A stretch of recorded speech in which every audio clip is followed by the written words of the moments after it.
On this episode, I'm super excited to have on Tony Yazbeck. Tony Yazbeck is a founder and an educator at the Bitcoin Way, and he works with individuals around the world to help them gain more control over their wealth, their privacy, and their way of life. I'm Jarrett Carpenter, and this is Future Signal. Tony, thanks for taking the time and hopping on the pod. How are you? I'm great, Jarrett. How are you, man? It's good to be here with you. I'm great, and I have been looking at what you guys have been doing for a while. Outside of I'm a podcaster and I want to have on interesting people to come talk about Bitcoin and other tech, but I just think you guys are kind of in a league of your own. So I'm excited to get into the Bitcoin way, some of the services, the background there. But before we do that, I want to talk about your background, and specifically because people listening may already have an idea of who you are. I want to focus on your experience in Lebanon.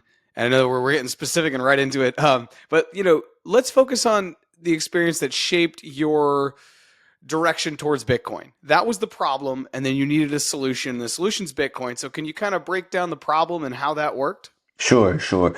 I've been in tech my whole life. I mean, the Bitcoin way is not my first venture. I've ran three other companies before, all tech related. Whether it's network administration, cybersecurity, just in the field of technology overall.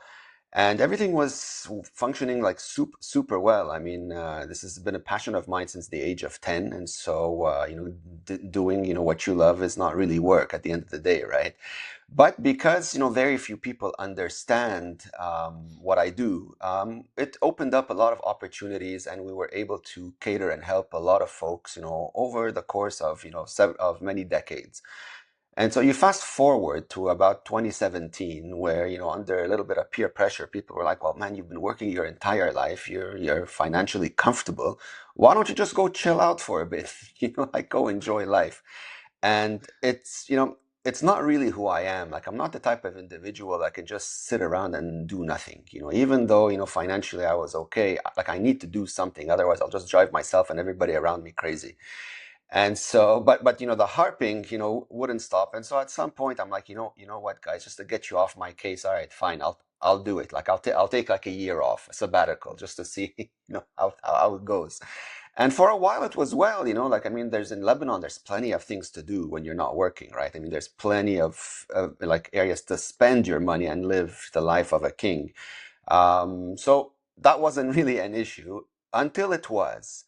And so over time, though, like in hindsight, everything is clear. But over time, things got progressively worse in the sense that access to how much money you can spend was slowly being, eroded. I was retired, so financially speaking, I was fine. Credit cards unlimited, all the fun stuff. And then over time, we start to seeing restrictions. Well, now it's not so unlimited, but the amount is still big. So, okay, no big deal. I can still, like, I'm not restricted in any way. And then fast forward a few more weeks, and then that amount dropped a little bit more, and a little bit more, and a little bit more, until one day it was completely shut down. And this is how, the signs, became clear to me. Now, in the moment, you always try to figure a way around whatever problems coming your way. And so just to make sure that nothing really stands in the way of what it is what you want to do. But at some point when the system fails, it completely fails, and it doesn't matter how many zeros you have on the screen, you are going to end up with just one, which is precisely what happened to me and every citizen, in this country. We went to bed one night, after a nice dinner and nice night out, and woke up the next morning to a complete nightmare where everything was closed. No ATMs, no banks, no one answering the phone at the bank. And, initially I thought it was a joke, like a really sick joke at 7 in the morning. But no, man, there was no joke. And when it really like cemented in my head that, everything is gone, like you don't know what to do, like you don't know how to react in the moment, right? And I remember I sat down and I think I started to shake because, what the fuck am I going to do now? Like, I mean, it's a bit surreal, but you have to deal with it. And so this is how the story unfolded. And it was like the TLDR is that it was a year of hell in the literal sense before things started to pick up again. Because the problem with being homeless overnight is, first of all, nobody trains you for it. You don't know how to be homeless. And when you have dependents, that are asking you, all right, well, what do we have to eat? Well, I have no clue what we have to eat. Go check the kitchen. And when that's done, like where do you refill it from? Right? Like you have to go to the supermarket, but how are you going to pay for stuff at the supermarket? There's no money. And so, okay, so well, I have to go figure something out. So you go to the supermarket and there's like thousands of people there with, guns, knives, hammers, whatever it is, fighting and looting because that's the only option they have left, right? Like not everybody's rational, in a position like this. That's the problem. You resort to whatever instinctively comes to your mind in order to survive. And that makes the human race extremely unpredictable and extremely dangerous, which is why I say it was hell, because not only was the money gone, well, like survival was very difficult. You could be walking down the street wearing, like, I don't know, like a nicely colored t-shirt. And because of that nice color, somebody would assume you had money. And so that could potentially make you a target of an attack. And so if you didn't know how to fight or to defend yourself, you could either get, completely wrecked or killed in certain situations. So that's the type of life that unfolds when the money breaks. And so almost after a year, of, having the darkest thoughts through my head, at some point I stumbled across an Andreas Antonopoulos video which like brought light onto Bitcoin. And I think I've said this many times. I think it was the first time I smiled in almost a year, which worried a lot of people because before then, like, no people would just keep their distance from me because it was really dangerous to have a conversation, because anything you'd say could potentially trigger the wrong reaction and then we'd have a problem. And so I kept to myself for a very long time, being very cognizant of this, until that day I just happened to open the computer after such a long time, and I came across that video, and like I had to watch it like many times because I was like, at first it sounded too good to be true, and I didn't want to set myself up for hopium. And so once I watched it like three, four, five times, this is where the stories began. Like really, like the rise, the Tony 2.0 began really after this video, and I decided, you know what? I'm going to figure this out, and I'm going to figure out in a way where this will never ever happen to me again. And, step by step, we try to put the pieces together, try to find any form of work, because my IT background was completely useless, right? Like, I mean, three successful businesses before, money was really no issue, except now, no, there was no need for it. It's only the basic skills that had the highest value, like barbers, farmers, very simple skills, the skills needed to live. So IT skills, any fancy skills, those were worth like toilet paper. Nobody cared. So you had to be very creative in order to put food on the table. And of course, you discover who you are when you really, grind it down to your genetics, to your DNA level, right? I mean, you figure out who you are, and you rise, my friend. And eventually, like I decided I'm not going to rise in fiat currency. I understood who was responsible for my collapse. I understood who was behind the attacks on the financial system. I knew who these people are. You can't fight the system, like physically head on. You can't. It's too big, it's too rotten. It's like a massive octopus. But with the existence of something like Bitcoin, you can defund it peacefully, right? And so, in order to do this, you need to get enough people to understand what this is, first of all, and to learn the skills to be able to use it on a daily basis. And once you get a certain, percentage of the population into this, that's exactly what happens. And this is what we're starting to see now more and more. And so, TLDR, like this is my background and what got me to be sitting here with you having this conversation. Yeah, thank you for sharing that and being so candid. I think, and you and I touched upon this super briefly before we recorded, but one of the things that I often see in the United States context is people seeing Bitcoin strictly as an investment and treating it kind of like a commodity or an equity, whatever they want to. But they're basically just trying to wait for it to go up and it hits a certain number, and then they turn it back into euros or dollars or pesos or whatever their currency is. And I think that when you talk with people, who've gone through what you've gone through, it's like, no, no, no, no, no. This is a lifeboat. You don't get out of it. You know, if you get out of the lifeboat, you're just going back in the water, right? We know what's going to happen in the water. You're going to drown. So I really wanted to ask you to share that because I think it's very, very, very important. Can I ask, as far as that, you know, basically the traditional finance services just shutting down in Lebanon, what eventually happened? Like, did they slowly turn things back on? How long did that take? I mean, and also, what was the barter systems or immediate systems that came out? Because you talk about all these people, you go down to the supermarket because you have dependents, family members that are like, hey, Tony, what are we going to eat today? And you're like, well, let me go to the supermarket. You go down to the supermarket, and there's people outside the supermarket, you know, what barter systems rose up, and then like when eventually did the ATMs start working again, like, you know.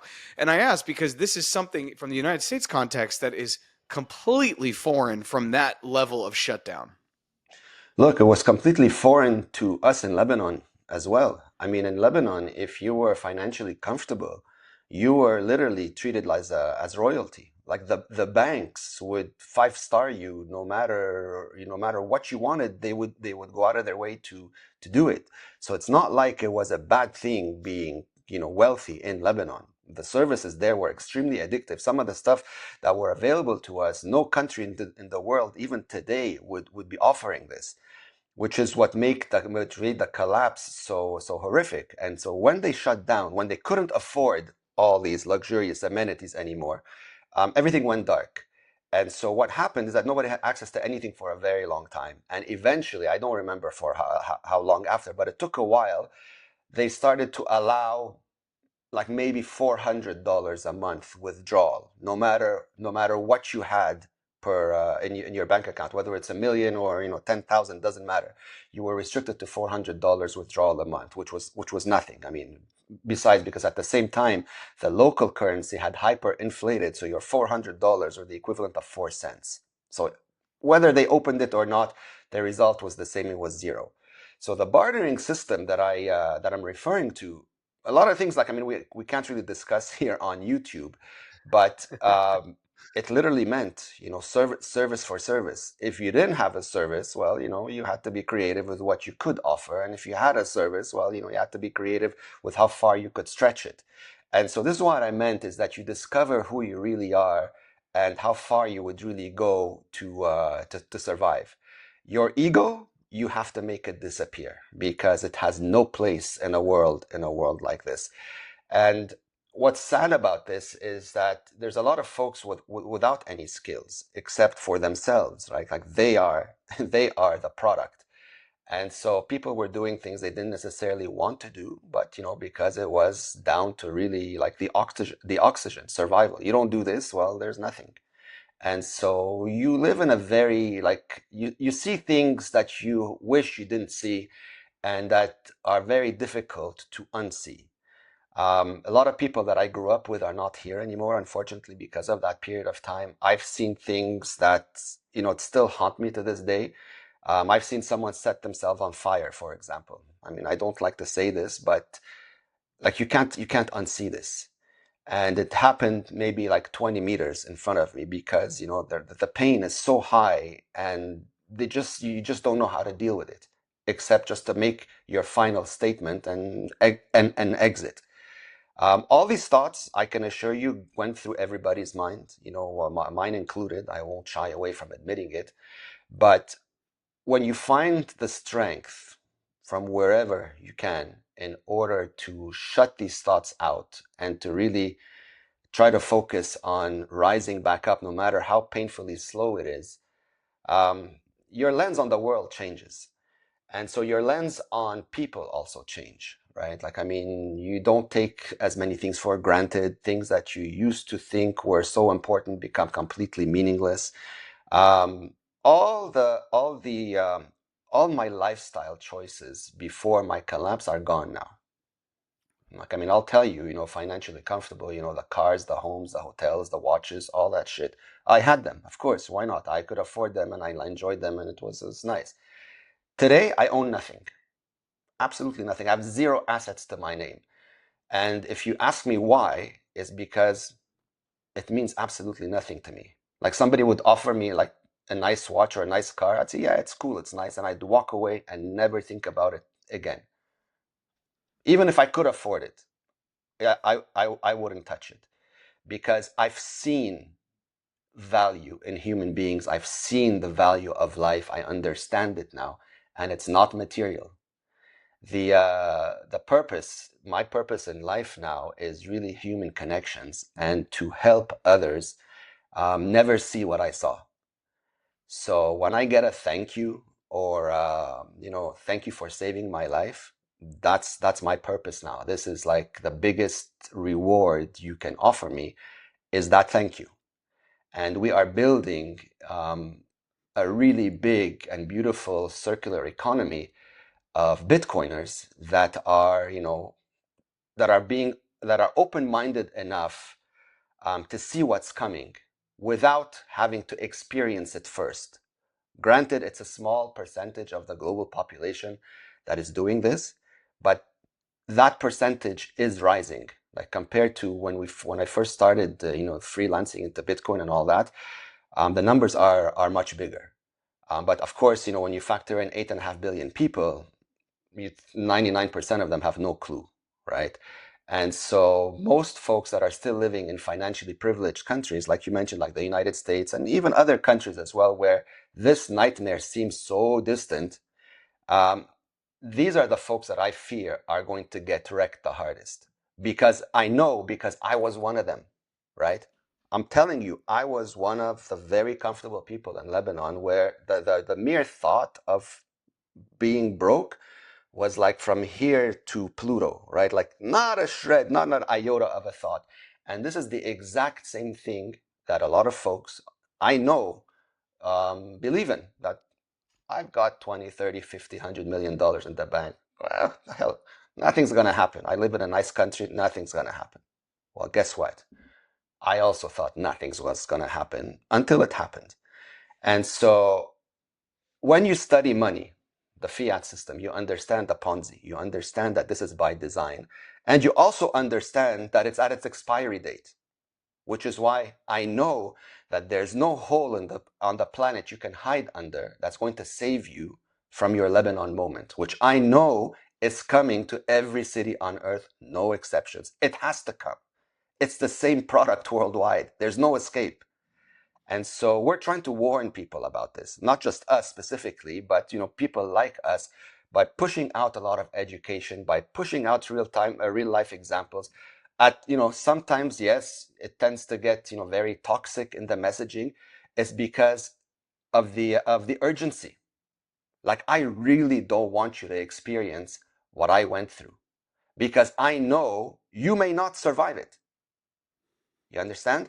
So if there was a way to teleport my feelings and my thoughts from my brain to your brain within like 3 seconds, I wouldn't need to convince you. You'd get it. But because that's not possible yet, you have to show examples, you have to talk and educate, and some people believe it, some people don't believe it, and so it takes a very long time. Until something happens to you, you get screwed bad enough, and then you're like, ah, shit, he was right. But by then, can you make it, not make it? Who knows? It's very circumstantial, right? So a lot of craziness happening in the world, man. But we tough it out and we try to push out the education as much as possible in order to reach as many folks as we can. Yeah, one of the things you just said that really resonated because it's a common thread I've had with other Bitcoiners and just people who aren't even in Bitcoin but are in the new age. And when I mean in the new age, I think the things that people are really trying to own are more digital than physical. We've moved away from saying, oh, I have a castle and I have land and I do all of these things. And when we've also separated the idea of labor and production, that has also been a huge change. Anyways, all this to say that completely resonates. I know many people that are just like, I have wealth because I have Bitcoin and cold storage that I control and I don't own anything else. And I have, very simple things, simple life, focused on human connection. Let's dive into the Bitcoin way. The Bitcoin way seems like the natural progression of this conversation. And one of the things in the Bitcoin way, you guys have a bunch of services, and I would invite people to check out your website, and I'll leave that link in the show notes. It's thebitcoinway.com. Very, very great URL. One of the things you guys really talk about here is the self sovereignty, the plan B residency.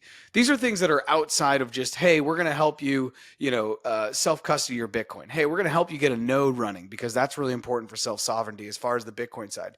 Can we dive into I guess here under your services, you have the Plan B residency programs. If it's cool, I'd like to go there because I think people who are listening to this have an idea of like, okay, what is self sovereignty? We can get back to the importance of that, right? But I think the idea of mixing both your digital self sovereignty with like your physical self sovereignty, especially in the examples you just gave, where you're like, hey, I'm going to get some bread for my family, and there's guys with hammers and knives. And now I'm in a situation where that's not a comfortable situation for my physical well being. So, can I ask? Can I ask you to talk about some of the residency programs? And this is also just me being curious about this because I'm very interested about this, and I think the future of wealth is not only having Bitcoin and cold storage, but it's probably having two or three different passports and being able to physically move around the world in an easy way, especially as we're going into a world where there's a lot more nationalized politics all around the world. This isn't just something that like maybe people think it's happening in the United States. No, Japan has just elected a prime minister that is very much like, okay, no more foreigners. It's happening in Europe. So it's happening around the globe. So can you talk about, the Plan B residency programs within that context? Absolutely. Well, before I hit on the plan B, it's important to understand that the reason why like the whole Bitcoin was created was because I understood that my entire life, our entire lives has been a lie since the day we were born, right? The money that we earn or we thought that had value is not money. It is worthless paper created essentially by a thieving cartel, in order to extract our time and energy while making us believe that this was, things the way things are supposed to work. And the money, when you put it in a bank, it's not your money anymore. But most people to this day still don't understand this. You have access to the money. It's not your money. And when the bank decides that they don't want to give you access because you were like a naughty little boy that didn't follow their directions, well then you very quickly realize that you've just been screwed, right? And so Bitcoin is that alternative. As of 2008, that entire fiat world has become optional. When you don't control your money, you don't own your life. It's that simple. That has to be the fundamental understanding of everyone. If you don't understand that or believe this, you're not going to get far because you're always going to question, you're always going to hesitate, you're always going to be fearful. Once you understand that now, as of 2008, there is a currency, money, real money. It's not a stock, not a speculation, it's not a share, it's money that you can fully own, that no living soul can manipulate or corrupt anymore. Once you get that, you understand that you are in full control. And when you are in full control, that's when the world becomes your oyster. And so, two aspects of the self-sovereignty are really critical. One, you need to own your money. That's the Bitcoin and self-custody. The second part, you need to protect your body, not just your funds, right? Like if you're in a place that is not safe, like where I was, and like where we're starting to see now in different parts of the world, where you walk down the street and you can either get stabbed, killed, mugged, shot, whatever the case is, you cannot stay there, right? Unless of course you have a like a passion to fight or to get into brawls and you have an army to protect you, depending on the situation, which most people don't. And so you have to protect the money and then you have to protect yourself. I spent about 8 to 9 months scouring every jurisdiction on earth, like obsessively checking all the boxes in order to make sure that wherever I went next had no risk, or at least the closest to zero risk of a repeat of what happened to Lebanon. And so after all this time, we focused on Panama, which is where we are, right?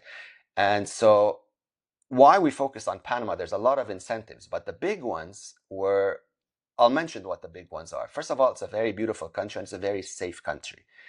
They have no army and they have no central bank. And the culture there is still very much old school, right? Like, I mean, the traditions, Easter, Christmas, the social bond is very apparent over there. Second of all, the tax incentives are up there. It's a territorial tax system, meaning like if your money doesn't come from the country, you pay nothing, right? You don't have to worry about, like a thief always, coming up behind you with a tax bill, right? There's none of that over there. The country itself is very pro-Bitcoin.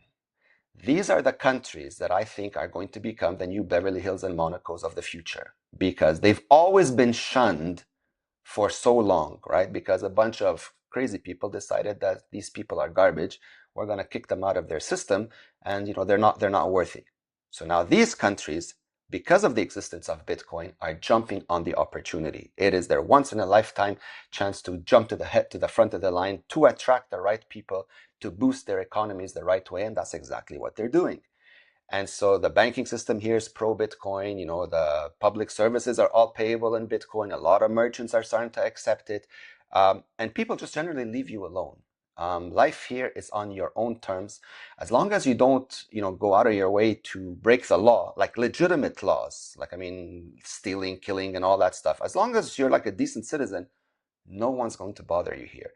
And it's a great opportunity to network with a lot of like-minded individuals, which, we've been helping come here. And of course, a lot of them have become our neighbors, our friends, and they've met each other. We've introduced folks to one another, and they've built lifelong friendships as well.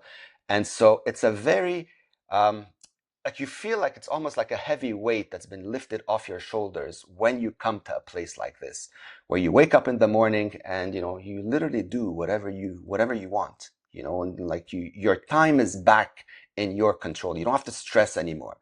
So the plan B is extremely important, and we're starting to see a lot of interest, for it from many different jurisdictions around the world, especially the ones that are decaying the quickest. We have a growing demand from Australia. A lot of Europeans now are jumping ship because you just have to read the news. I mean, we don't even have to advertise anything about this. It's like the global situation is the best ad for folks to finally realize that, hey, I have to get out of here. Otherwise, I'm going to, end up with a problem or go down with the ship.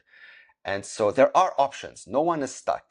But the mere fact, of, going somewhere new is sometimes it feels overwhelming to a lot of folks because it's such a huge decision. But I can assure you that it's not that big a deal. It seems bigger than it actually is.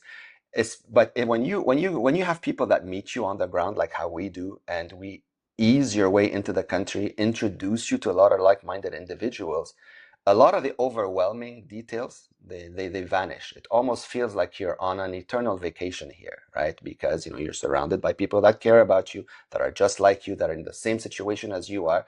And so it doesn't feel like such a big deal anymore. And plus, after like a few weeks, you forget that you even had these thoughts to begin with, because life has started feeling like home here. And so you own your money, and you own your time and energy in a country that still respects you and values you as a human being. That is huge. And this is when you start sleeping better at night and your anxiety just disappears, right? And so we push for that a lot because, that's all part of being a sovereign individual where you control everything. You are no longer worried about somebody restricting you. You are no longer worried about somebody, taking access of your funds away from you. None of that is possible on a Bitcoin standard.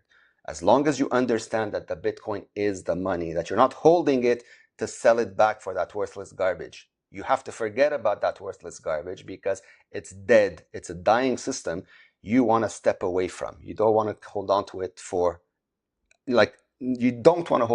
more than you actually have to. So this is what we tell folks all the time. Use it when you need it. Bitcoin is a savings technology, right? So if you've got a fiat bill to pay it, keep the rest in Bitcoin. Of course, not as financial advice, but this is how we live our lives now. And if you zoom out long enough, you understand that the quality of your life increases exponentially and the cost of living drops down significantly when you're actually using real money that is fixed in supply, that no one can manipulate, and that appreciates constantly over time. I could probably ask you questions about Panama for the next hour, but I'm going to spare people.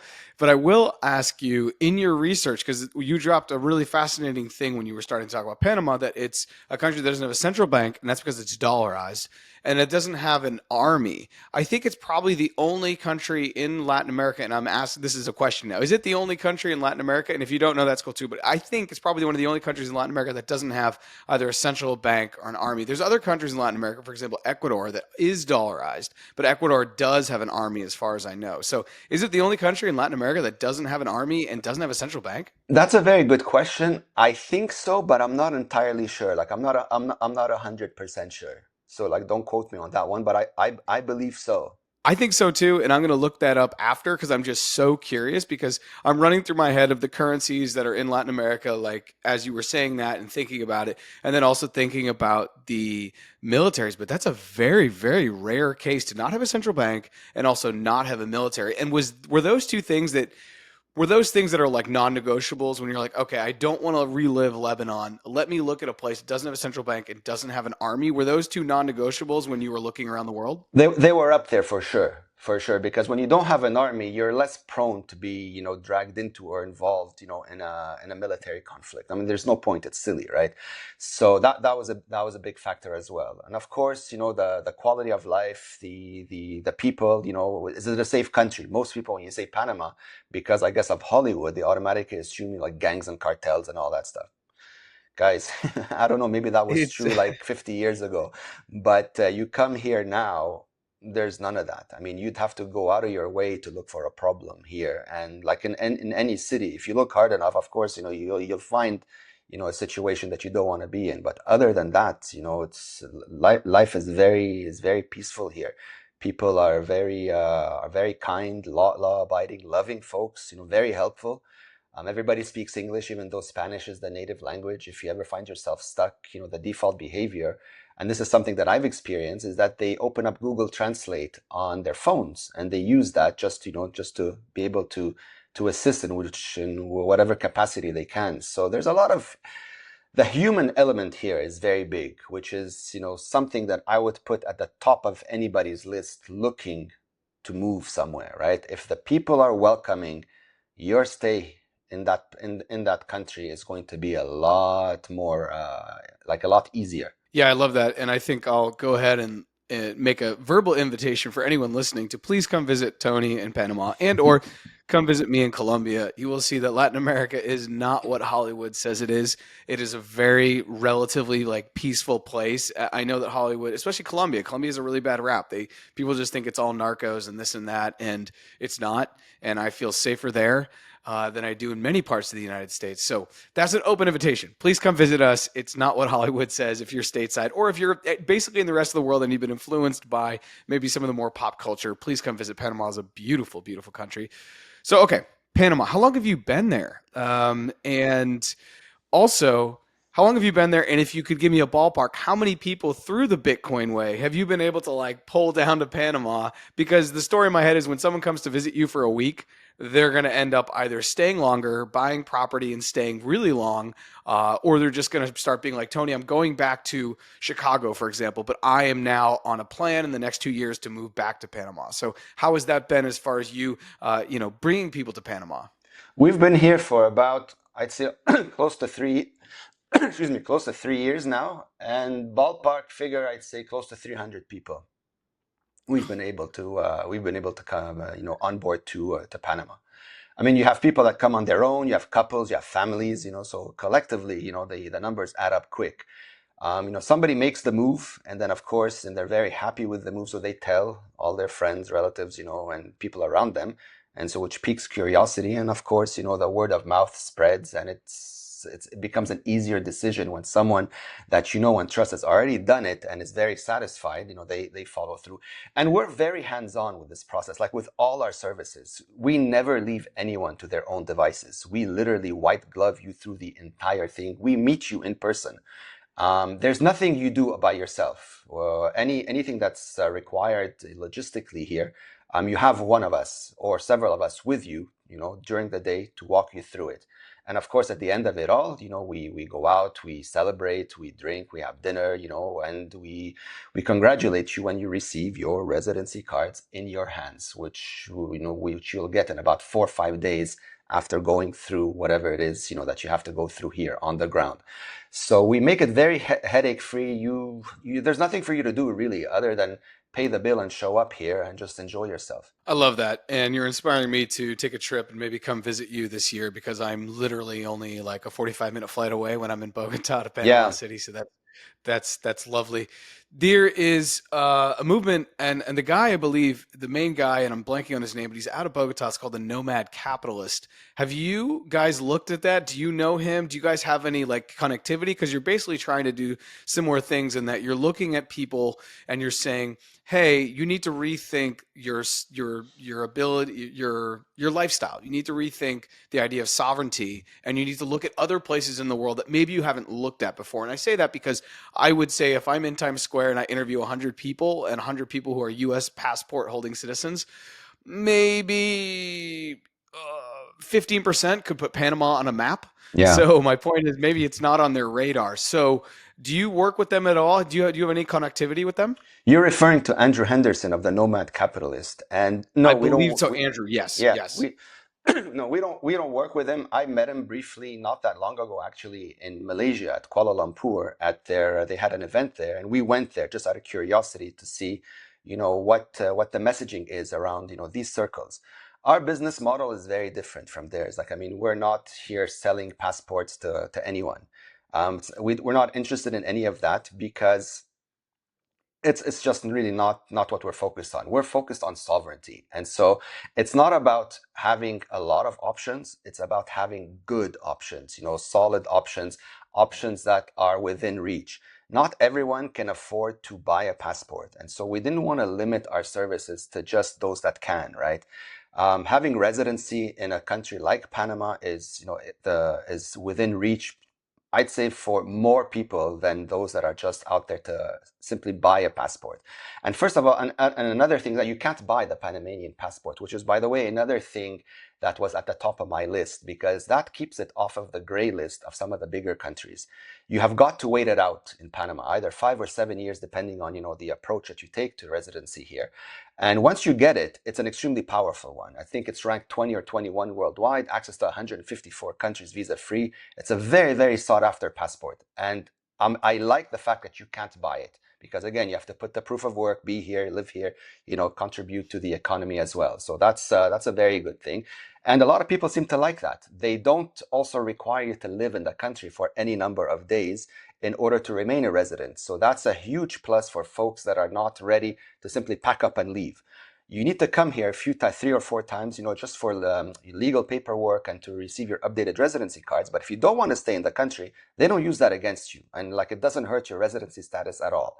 That being said, though, if you want to establish Panama as a tax residency, which is what we're seeing a lot more folks these days do, you have got to stay here for at least 6 months or more. And that's not really because of Panama. It's more because of your home country, which will look for any excuse under the sun to claim you as a tax resident.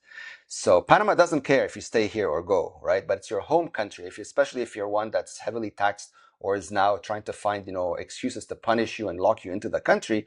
They're going to look for any needle in a haystack to claim you as a tax residency. So if you don't want to do that, you're going to have to come here for at least 6 months and make sure you've properly severed all ties with your home country. This is something you need to talk to a lawyer, an accountant, locally, and make sure you have crossed all your T's before making that leap. Again, not the worry is not because of from the Panamanian side, it's more from your local jurisdiction side, wherever you're coming from. So that's something that we tell folks to really be cognizant about, so that you don't, wake up one day with a nasty surprise on on your hands. Wow, we're when I had okay, so you were lined up to come on the podcast, and people probably weren't thinking about us talking about the sovereignty of like maybe giving up one thing and living in Panama for 6 months to get your residency. But here we are, and I think it's really, really important to have this conversation because I think the future of, especially for Bitcoiners or anyone, is going to be thinking about how to protect not only your wealth but also protect your person and protect your family. So that's why we're here. I'm just want to like reframe also for myself because I'm sure people are listening to this. I'm like, can you talk about Bitcoin now? So okay, now let's talk about Bitcoin. Can we talk about the Bitcoin way? The Bitcoin way also offers services that have to do with setting up a node. Just as an example, setting up a node and also cold storage and how to be able to like own your own keys. What is the service that is most sought after by people who reach out? They reach out, they fill out and on your website, there's a Bitcoin quiz, which I thought was really cool. What is the service that is most sought out from somebody either who's a Bitcoiner or someone who's new to Bitcoin when it comes to Bitcoin on the technological side? Right. Well, once you understand that Bitcoin is money, it is the only opportunity to generational wealth that humanity has ever known, right? Because of the fixed supply and the ability to own it 100%. There are steps that you need to learn in order to become familiar and comfortable in this world. We've never seen it before. There's no point of comparison to anything else we've ever known. It comes from the world of tech, and most folks are petrified, of that world because they believe that, they suck on a computer. Okay, fair point. And they also understand that if they make a mistake, it's a one-way street, which is also a valid point.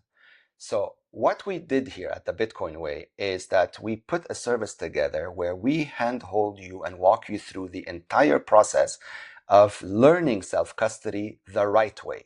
With no shortcuts, no workarounds, we curate the entire process. So we test all the products on the market, hardware, software, regularly to filter out the good from the bad. We're very strict about the criteria that we pick for these for these elements because for us, Bitcoin isn't a hobby. It's not an afternoon project. For us, this is the future of money.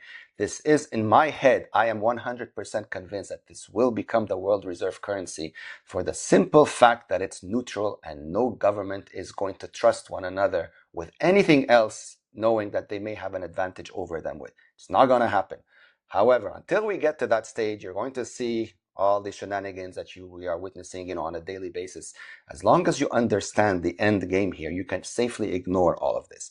But in order to become familiar with Bitcoin, you have to learn the steps. Like in the same way you learned how to drive a car or to cook if you're a chef. There are steps. There's like recipes, that you have to become familiar with. And this is what we do here. So we get on a video call with you and we break it down into bite-sized pieces. All right, step one, do this, do this, do this, do this. All on a video call. There's like, we don't hand you like a manual or just like a pre-recorded thing where you have to go follow and figure it out. We hop on a call like here and we're like, all right, this is what we do. You press here, you do this, you save this, you write this, all the steps. And then we make sure you understand them by babysitting you through exercises over and over until it registers in your head that this is this is A, B, C, this is the end result. Our goal here is to make everyone comfortable with self-custody as if it's been something they've been doing their entire life, irrespective of the amount of money that they're dealing with. So whether you're transacting with $1 or you're transacting with $1 billion, the steps don't change, right? It's the same steps. And then once you build enough muscle memory, you do it in under a minute. Like you want to send somebody X amount, you can be anywhere. Takes you a minute to process it. Done. No permission, no headache, no stress, no forms to fill, nothing. Point A to point B, peer to peer, easy breezy.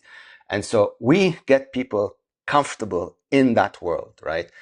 While at the same time making them understand that you're not doing this to sell for dollars later, right? Like, I mean, we harp on this to all our clients, and we seem to be doing it so well that recently, with all the crazy volatility, we found out that 98% of the Bitcoin Way clients didn't sell. In fact, 98% of them were buying. Why? Because they understand that this is a Christmas present and not a problem, right? You can only get to that level of conviction once you understand the tech. That peer-to-peer electronic cash is not going away. You cannot stop this. The fear that some government or some nation state is going to do something to stop it is fear mongering. It's complete nonsense. They can say whatever they want, right?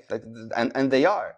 It doesn't mean it's going to happen. It cannot happen once you understand the tech. Their fear is that 8 billion people understand this, right?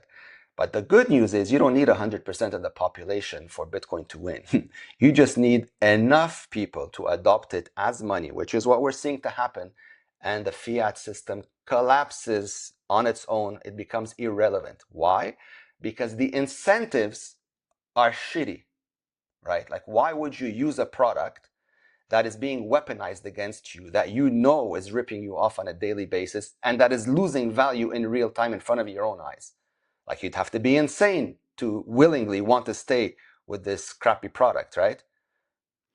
But most people to this day, they do. Why? Because they don't understand that this other product exists, or if they've heard of it, they don't know how to use it, and they're not entirely convinced that it's that good. Like, they still think, maybe it's too good to be true, which is a fair point, because I had these thoughts as well when I first came across Bitcoin. But I spent like tens of thousands of hours studying it. And I come from a tech background. And it took me that long to really try to blow up Bitcoin on my own. Of course, I failed. And then, over time, you learn that, nation states have been attacking it. And then with their unlimited resources, they also failed. So, like, no one's going to stop this, especially not now after 16, 17 years of it becoming even more decentralized and growing in like, it's exponentially stronger than it was when they tried to blow it up, right? So that's like, we don't even think about this anymore, and which is why now the big players, the wrong players, are adopting it, right? Like the governments and institutions, they're not coming in here to speculate on Bitcoin. They know what this is. This is their exit from their own failing product. So the way they attack Bitcoin is by embracing it. And I keep telling everybody this, is that don't cheer on government and institutional adoption of Bitcoin. They're not here to make you rich. They're here to separate you from your coins, because they understand that they're late to Bitcoin, and that the majority of the mine supply is, over half of it, over 50% of it is privately owned, right? And so how are they going to increase their holdings? Is by duping you into selling yours.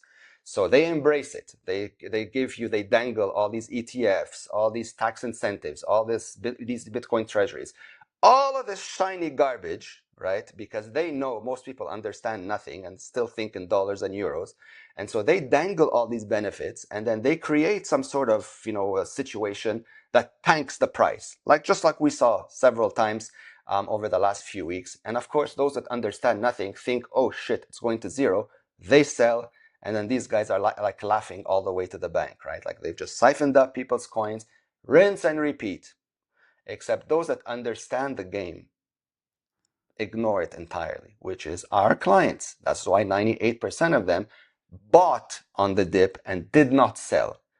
So our goal is to try to get more folks on this side rather than staying in the side of fear and anxiety, right?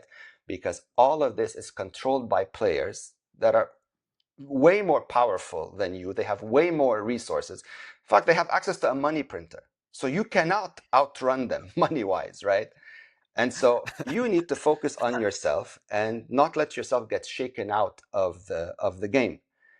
And you do this by learning the skills. This is what we do at the Bitcoin Way, is that we cement these skills for you, so that that's it, man. You become like, okay, the price dipped, good, Christmas present, move on, rinse and repeat.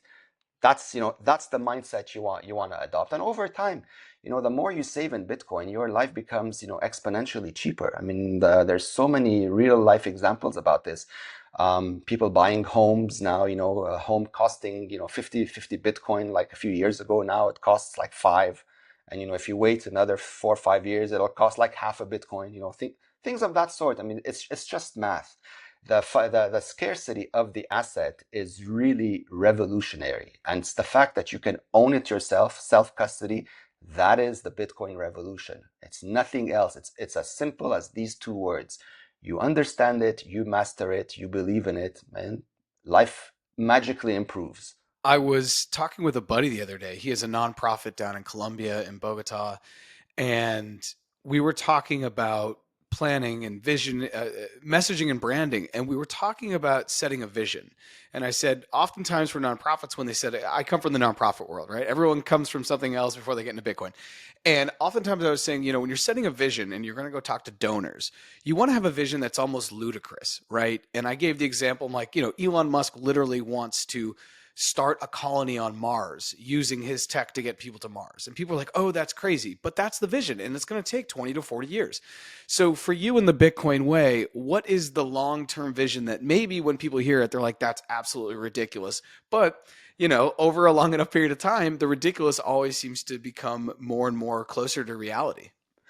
Have you? There's an example that I use frequently, and it seems to resonate well. It's around the movie Elysium. Have you seen it? Oh yeah. Oh yeah. Okay, Matt Damon. Love that movie. Love that movie. right. So I genuinely believe we're headed towards some shape of Elysium. There's Okay. going to be part of the world that is free, and by free I mean owning their own money, because that's the only way you're going to be free. And you're going to have another part of the world that is living in that shithole on Earth in Elysium. And by shithole, I mean locked into digital IDs, central bank digital currencies. Basically, your entire life now is no longer yours. It is dictated by a bunch of psychopaths that are going to have fun with you all day long. They are going to be pulling at your strings up, down, left, right, whenever they feel like it. And if you misbehave, well, they're going to have fun punishing you. And so this is the type of world that I believe we're headed to. And a lot of folks are sleepwalking into it, unfortunately. Not because they want to, but because all this messaging and education is not out there in the real world, right? Like, I mean, sometimes I feel like we live in an echo chamber, whether it's on YouTube or X, or just the circles where people like us hang out and try to push out this content. But I've always, dreamt of having like this giant microphone out in major cities, just so that, whenever we say something, regular folks that are completely clueless, subconsciously start to listen to it as well, because they need it the most. Like Bitcoin is not reserved for the rich and famous. It's not reserved only for governments and institutions. Bitcoin was created for 8 billion people, for those with no money, with those that who need the money the most. But, funny enough, it's the same people that either don't believe in it, don't know about it, don't understand it, or that fear it and like sell it as soon as somebody like, claps, they run away, which is really heartbreaking and disappointing to see.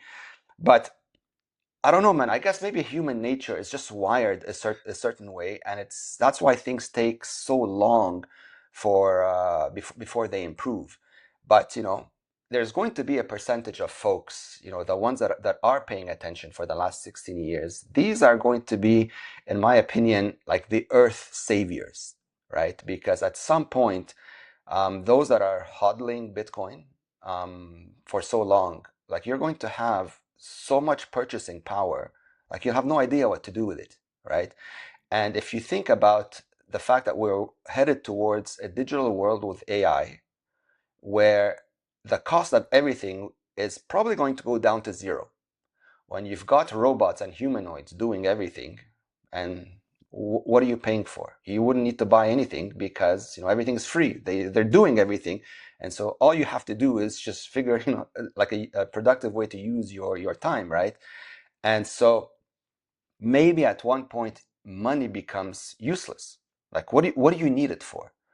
Unless you want to build citadels, which is another thing that we have conversations about here internally. I'm like, maybe one day Bitcoiners today will be like the future builders of citadels, where they build these new worlds, attracting people, giving that Elysium lifestyle to anyone who wants to be part of it. And at the same time, like, it wouldn't surprise me if there comes a moment in time where Bitcoiners are classified as enemies of the state. Why? Because now you have the purchasing power to resist. You cannot be stomped on anymore. You can build nuclear, compounds behind. You can have your own armies. You're able to fund them. You have the purchasing power required in order to build these worlds. And so you become labeled as an enemy, maybe. I don't know. Like, I mean, these are just thoughts that go through my head that honestly wouldn't surprise me. But again, if you understand that freedom isn't given, that you have to take it, well then if you have to take it, you also have to protect it. And so you're going to need to build that ecosystem accordingly, appropriately, in order to protect it. And with enough people in that ecosystem, you become a force that cannot be screwed around with. A force for good, right? And as long as there's enough of us, you know, building that force for good over a long enough period of time, humanity gets fixed, right? Maybe not in our lifetime, but if these good habits keep going on forever, um, I definitely see that happening. Certainly by the time the last Bitcoin is mined in the year 2140, either Earth is completely gone or we are living in a world that we can only dream of right now as of this conversation. Yeah, we actually just passed a pretty historic moment. We mined the 95% of Bitcoin, I think, Yeah, is now mined. So you only have 5% left. So we're definitely in the playbook of digital scarcity. Even though people don't believe it, like you said, you want to have a megaphone, you want to run around and talk to non-Bitcoiners, right? It's running out, right? The coins are just not going to be there. And I never thought about Bitcoiners being enemies of the state until you said it. But to be fair, it probably makes a lot of sense. Tony, you and I could probably talk for another 2 hours. I know I could talk to you just about Panama and moving there and residency, but we also have things to do. Time is the most finite resource, I say, and then there's Bitcoin. So I want to thank you for taking the time to hop on the pod. If you're watching on YouTube, please subscribe. Listening on a podcast platform, please go ahead and subscribe. Make sure you're following us on socials at Future Signal XYZ. Tony, this has been wonderful. I think in 2026, I may drop by Panama and hopefully we can get some dinner. absolutely, man. I look forward to it.